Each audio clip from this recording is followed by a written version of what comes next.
One. So welcome everyone. This is Language Learning Around the World, interview number 11, and I'm really excited about today's guest, Martha Bashir. She's from the US. She's an English teacher. She taught elementary school for 8 years and she homeschools her children.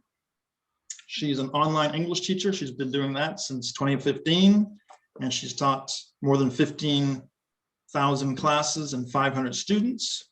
And her business is English Grad. That's her website. She has a YouTube channel, Learn English with Martha. And one of her areas of expertise is Comprehensive Phonics. So welcome, Martha. Thank you. Thanks for having me, Jeff. It's been really nice to meet you. Likewise. So tell us about yourself. Who is Martha? Martha is a mother and a wife, first of all, but I have a passion for teaching and I homeschool my 5 children. I have a graduate, a 2020 graduate, and another one going to be next year. And I started teaching online to support our family, and I quickly found my niche. I enjoy teaching English as a foreign language, and specifically phonics, because everyone needs to learn how to pronounce the words correctly. And how exactly did you become an English teacher? I know you have a background in teaching. Okay, I taught, after I graduated from college, I taught in a small private school for 8 years. And that's how I got into teaching, and I taught elementary school. So it was my job to teach the basics of reading, writing, and arithmetic, you know. And then after I was married, I wanted to homeschool our children. And so it was, I was the curriculum designer and everything. And again, taught my children to read. And I've had 100% success with teaching reading. And I wanted a summer job.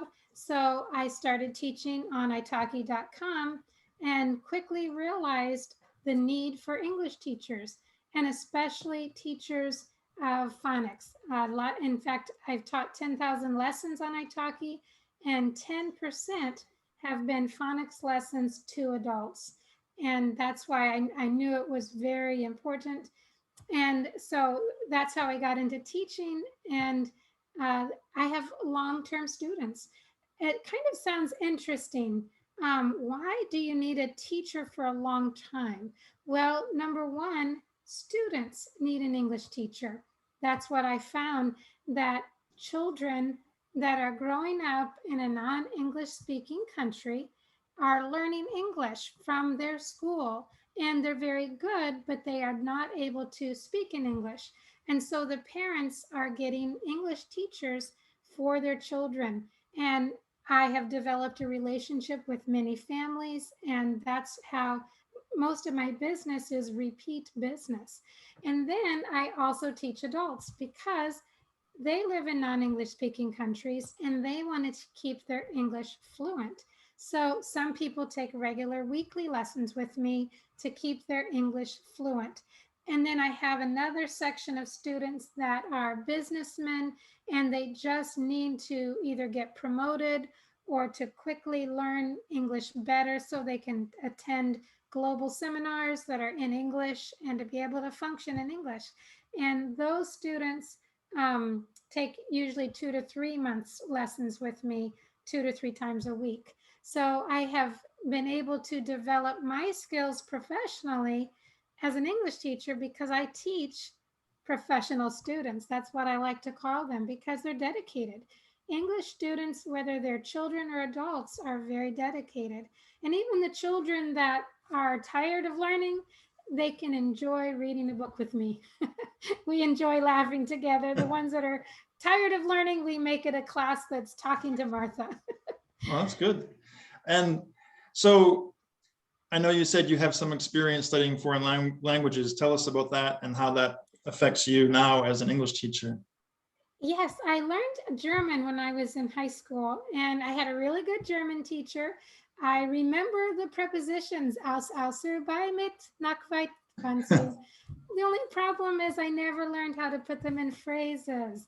And I took 2 years of foreign language because that's a requirement for college prep students.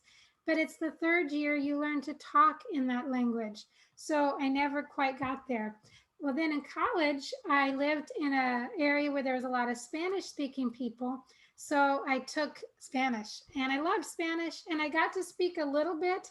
But again, the people in the Spanish speaking neighborhoods were learning English and they smiled at my attempts to learn Spanish. But I ended up saying, that's all I know. And then we spoke English. So I just know that the dedication is long term. And that's what I found I need. So um, I'm living in Florida now and I live next door to a Spanish church. So I'm trying to renew my priority of learning Spanish. But that is the thing I have learned. You have to prioritize. And one student said it very aptly. You need to meet with the language every day. If you're learning a language, you have to meet with it. It's got to be your friend. And if you don't talk to your friend every day, you won't have a friend for a while. So that's what it is with language. You have to use it every day. And you said your home is bilingual. Yes, my husband is from Pakistan. So my husband, his brother, and father-in-law speak Punjabi all the time. My relatives in Pakistan speak Urdu and Punjabi, and I tried to learn a little bit, but again, they know English, and we're both a little shy to speak the other one's language. But they are much better at English than me, thank the Lord. So we can talk to each other. Yeah, sometimes being a native English speaker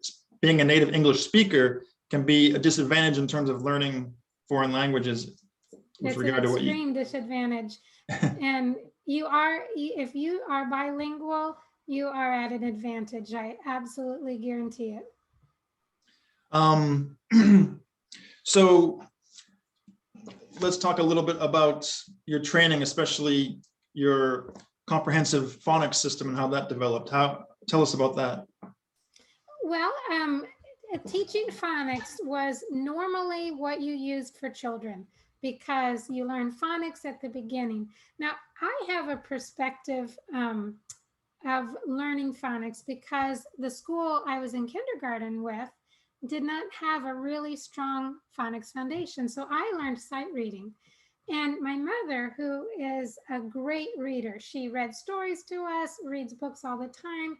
She said she learned sight reading too, because when she was in school in the 40s, they had just changed over to sight reading, thinking that that was the better way to teach English. And unfortunately, things got worse in the English department because kids were not able to learn sight reading as well as they were able to learn phonics.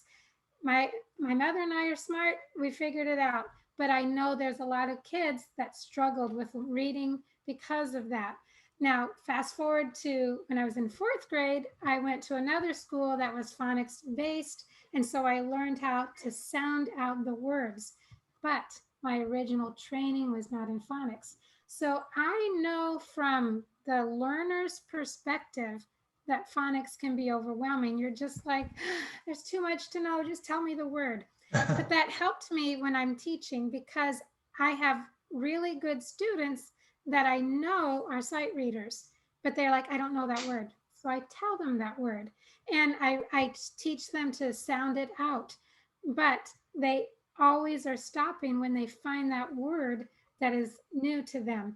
So phonics then nowadays it's back in the schools because they realized you need to teach reading from the phonics perspective. And phonics is linking the letters with their sounds.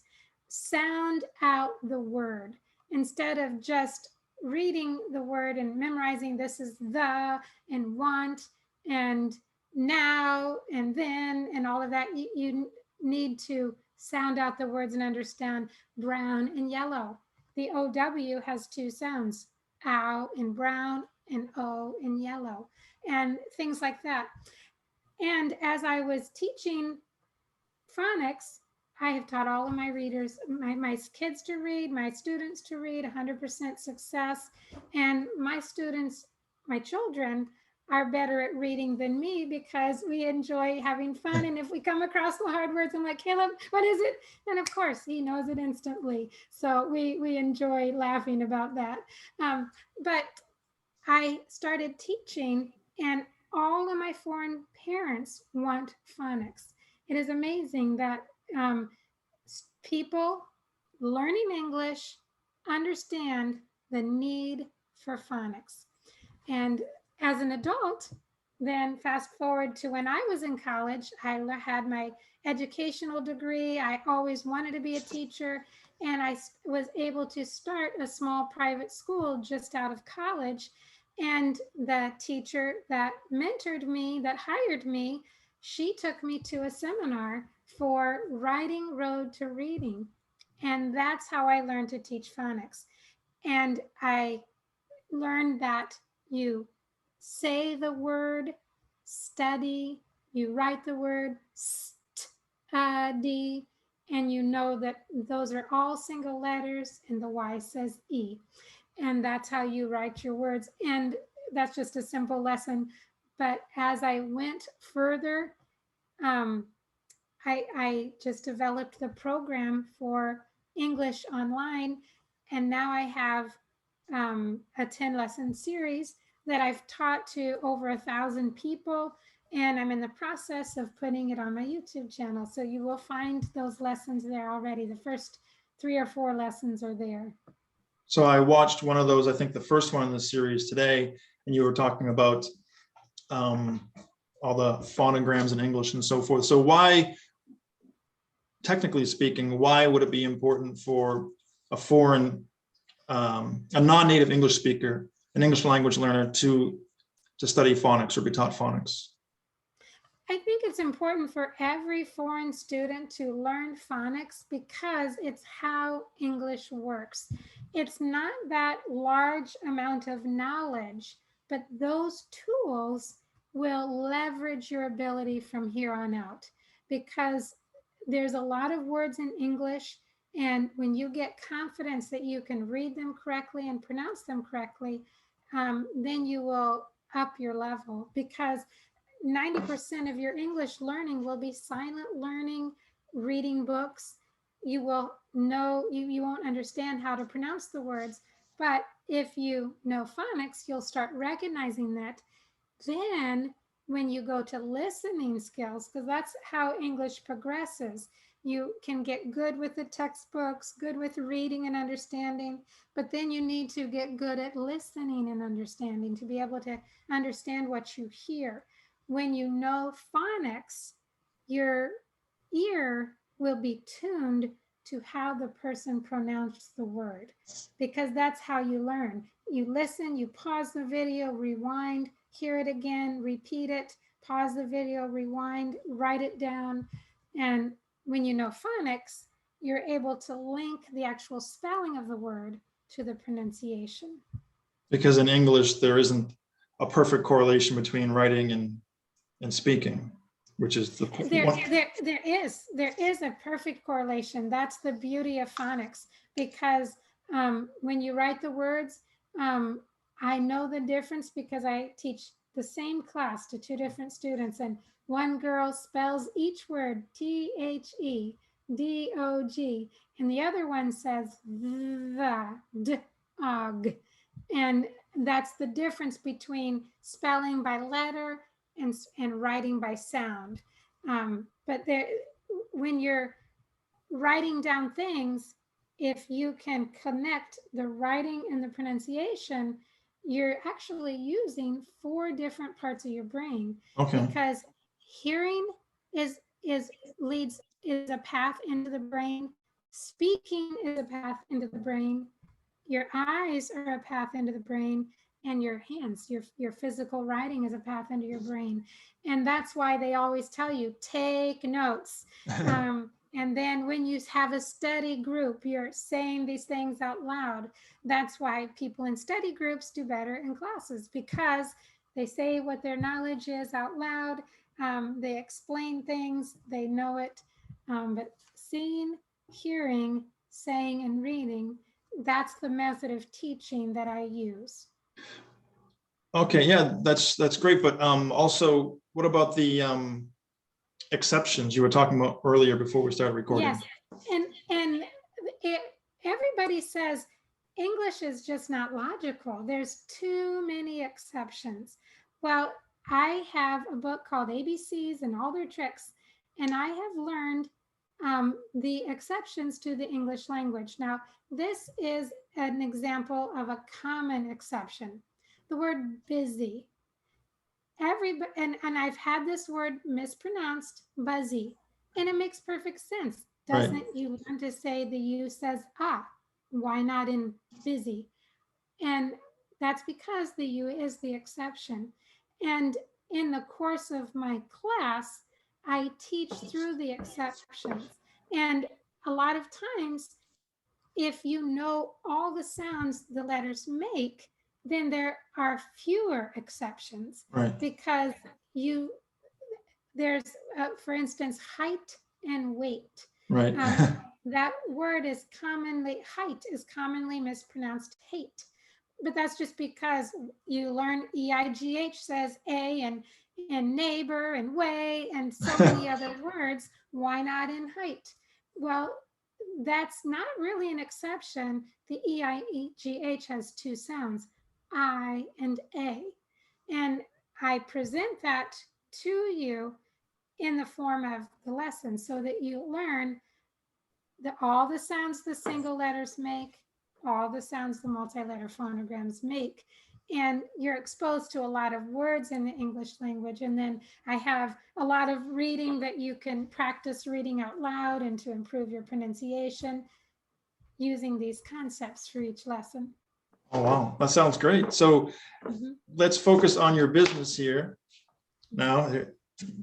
English grad, you've taught more than 10,000 lessons, and your site, English Grad, is an all-inclusive experience. And I'll put the links to your website and your YouTube channel below, but tell us about English Grad and then maybe your YouTube channel as well. English Grad has been a vision of mine for a long time.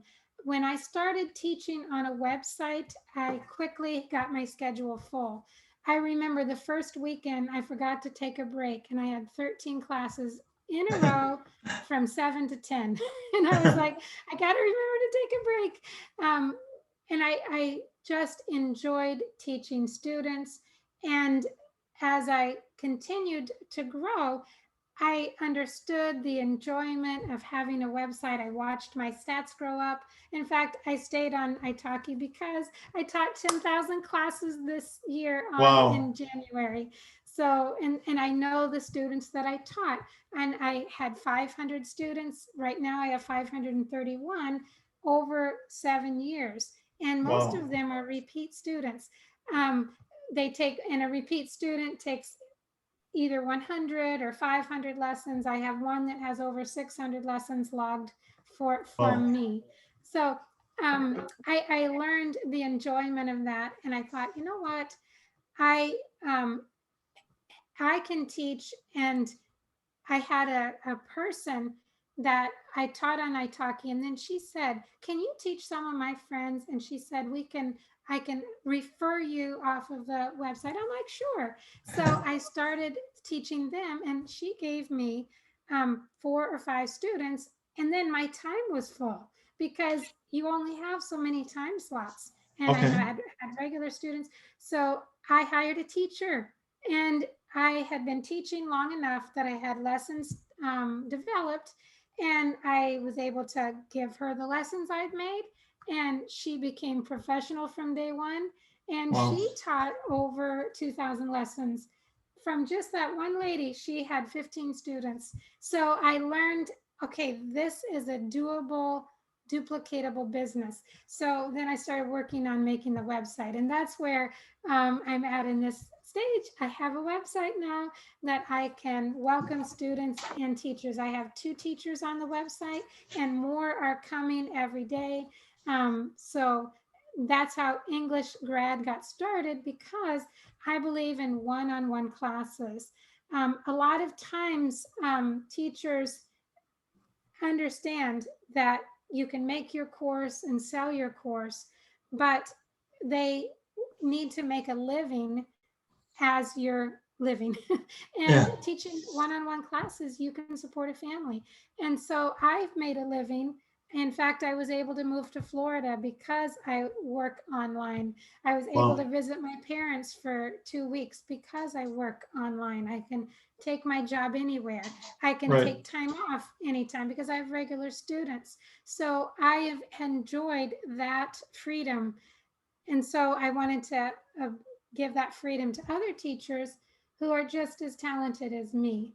And I know Erica personally, she's from my hometown, and Barbara, she is a lady that knows 4 different languages, and she's taught many more classes than me. So, and that's what I'm doing. I'm having excellent teachers post their profiles on my website because I want you as a business professional to be able to trust your teacher. They can figure out your needs and can give you the education that you need. You can get to know them, get a regular schedule, and then you can continue learning English as you need to. And then also for students especially, I think children, they develop having the regular teacher. So I wanted to have that website because I can't teach everybody because I just don't have that many hours in the day. But I know people who can. So I just keep adding teachers as the students' demand rises. So that's the goal. Okay, that sounds great. So teachers can check out the site and register. I was on there earlier. It looks great. So you've also got a YouTube channel, Learn Mhm. English with Martha, and you've got a lot of videos on there about English Grad, but also about phonics. So um, is there anything you want to add about your YouTube channel? Yeah, the YouTube channel was developed for my students. When I was teaching these lessons, I know that a lot of times students like to record the lessons. And so I just taught the lesson again. And I have the blank worksheets so that you can fill out the worksheets as you're listening to the lesson. So that's how I developed my um, channel. The videos that were made for my students. And I think the very most important lesson there is the vowels and consonants chart, because that will give you the introduction to English. Because as a computer programmer, you know coding is important. Right. If you're a musician, you know playing the correct note is important. Well, as an English student, letters are important, and that's what I kind of want to bring that out. So slow down, listen to the words, pronounce the words, and as you listen to those videos, you will learn the rules to the English language. There's 28 spelling rules, and they are taught in chart form.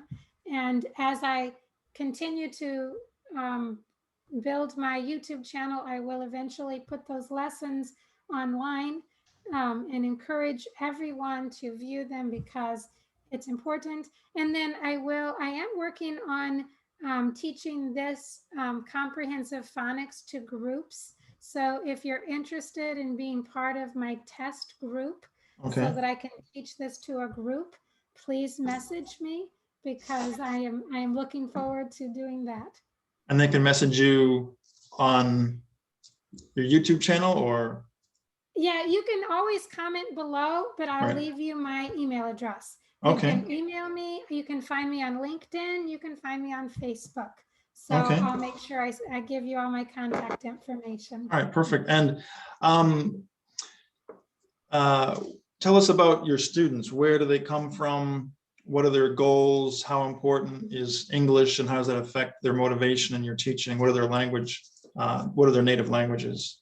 Yeah, well, I'll start with my day. I start my day in China and in Korea and in Vietnam all of the morning students are in my morning, it's their evening. A lot of people take evening classes. Mhm. So I have some parent groups where I teach a parent and a child.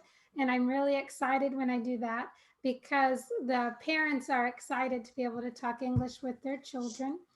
And then I moved to Europe and the Middle East. I had some students in Kuwait. I had some students in Egypt at one time, and Spain. And so, and they're the ones that take their lessons in the middle of the day. So they teach, for me, it's the middle of the day, it's their evening. And some of them, again, I have a father and daughter combination over there. And I have some Russian students as well. And I've had a set of twins, and the twins recommended me to some people. So I'm really excited when I have friends of friends. And it's Right. interesting because sometimes the friends are like, I can't take the lesson today. My other friend's going to take it. And I'm like, oh, okay, no problem. And so they really do work together as a team because they're friends.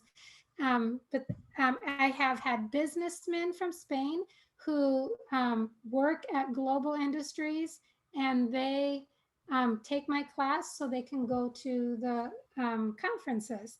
And sometimes they go as presenters, sometimes they go as in the audience, but they always want to be able to interact in English because a lot of these conferences are in English. And then I traveled to South America, Oh, wow. and I had a businessman who he was promoted many times in his company, and now he's the head of Brazil and an alliance insurance company. And Nice. he was one of my most faithful students. He literally understood how to study English. And he always had a list for me. How do you say that? This is a new expression I picked up because he understood listening. You have to listen in English to understand English. And you have to talk in English to understand, to be fluent in English. And a lot of times he would go over his presentations. And so I've had businessmen like that. I had one from Brazil who started a company in Florida, and his job said, "You're going to Florida." And so he had to learn English in 3 weeks, but he already knew English because he was watching Netflix. And Oh, he wrote down meticulous notes because he wanted to know the slang. And he was just such a good student, but he took lessons 5 days a week for 3 weeks so he could quickly grasp that conversation. And then I have my American students, and everybody's like, wait a minute, you have American students too? Yes, I homeschooled a boy from Mexico. His parents were wedding planners that lived okay. in Las Vegas part of the time and in Cabo part of the time. And so they didn't want to take him out of school. They homeschooled him. So I helped him. And I also have helped writing students that are in high school and reading students because it is important to learn how to read. And teaching reading can be done online. And so I've done that. And then there is a lot of foreign students that are coming to the United States Right. who take my class because they are in English schools and they just need that extra little help so their child can speak English more quickly. So Okay, those are good. my students. Sounds exciting. And it sounds like you have students who have a high level of motivation, which is I something that do. makes it a lot easier for for the teacher. It Um, is awesome. we've got a few more minutes. I've got 2 or 3 more questions. The next one is what Mhm. I call a grab bag. I've got a list. You can pick and choose whatever you want. So the topics are teaching young learners, native and non-native foreign language teachers, translation in foreign language learning, neuroplasticity in foreign language learning, professional development, or anything else you want. So pick one or more of those. I love your neuroplasticity. Okay. And that is because um, as an elementary teacher, you are taught the different learning styles because not everybody learns the same way. And if you are learning any foreign language, whether it be English or a second language or a third or fourth, you have built a path into your brain that is not in any other brain if you don't speak another language. It's a very important tool. And you know what? I had an 85-year-old student taking my lessons. There is no limit on age. And it's very important to challenge yourself, because learning to hear and repeat what you have heard correctly is an awesome technique, and it builds your brain. And that's what I tell all my students. If especially my homeschooled children, how are we ever going to use this algebra? And I said, well, I don't know, but are you going to use your brain when you grow up? Because that's what any subject does. It builds your brain. And that's what learning language does. Definitely. So I commend you all for learning English, and all of you for teaching English, because your future self will thank you. Definitely. And do you have any special tips for language learners or language teachers? Anything that is really key that we should know? Yeah.